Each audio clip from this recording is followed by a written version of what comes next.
हा मित्रांनो नमस्कार. वर्धा यवतमाळ नांदेडचं जे आपल्या रेल्वेचं प्रोजेक्ट आहे आणि हा अकोला हायवे जातो आहे आणि इथंच आपण पाहतो की ब्रिजचं काम सुरू झालेलं आहे.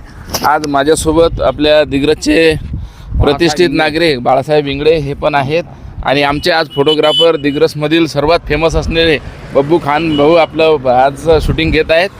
आणि बाळासाहेब, हा जो प्रोजेक्ट आहे आपला आता वर्धा यवतमाळ नांदेड, याबद्दल तुम्हाला काय वाटतं? आता हा नांदेड वर्धा रोड जो आहे हा काळाची गरज होती यवतमाळ जिल्हा आणि नांदेड जिल्ह्याकरता.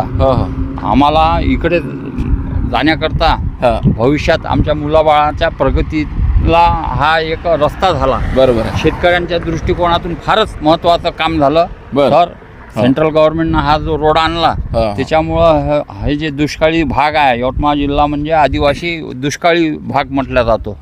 या रेल्वेमुळं दिग्रजच्या शेतकऱ्यांचं नांदेडपासून तर वर्धेपर्यंतच्या शेतकऱ्यांचं फार मोठ्या प्रमाणात आंतरराष्ट्रीय पातळीवर आपण जोडल्या गेलो. बरोबर.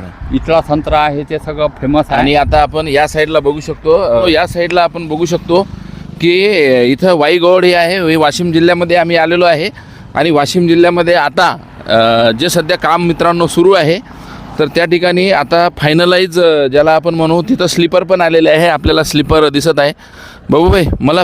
आणि या माध्यमातून इकडे स्लीपर सध्या आलेला आहे, आपण इकडे बघू शकतो. तर यामध्ये आता JCP आहे आणि त्या साईडला अनेक ट्रक आहे मित्रांनो. वर्धा नांदेड रोड चालू आहे रेल्वेचा.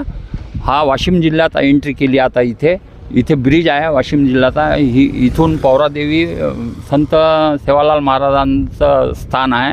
बंजारा समाजाची काशी आहे जवळच.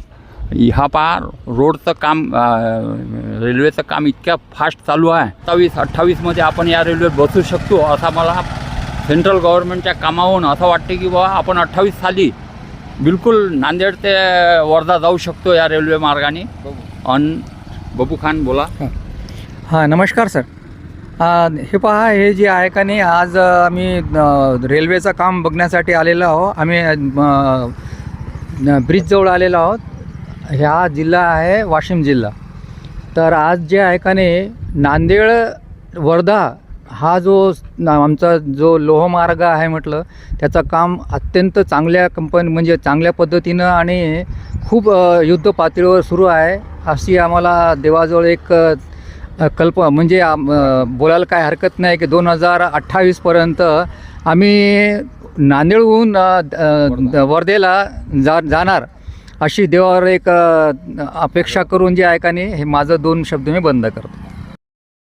तर नमस्कार मित्रांनो, वर्धा यवतमाळ नांदेडचं आपण जे काम सध्या बघतो आहे आणि जी सिच्युएशन आहे सध्या या ठिकाणी आपण पाहू शकतो की कामाची जी लगबग आहे तर ती चालू असलेली दिसतं.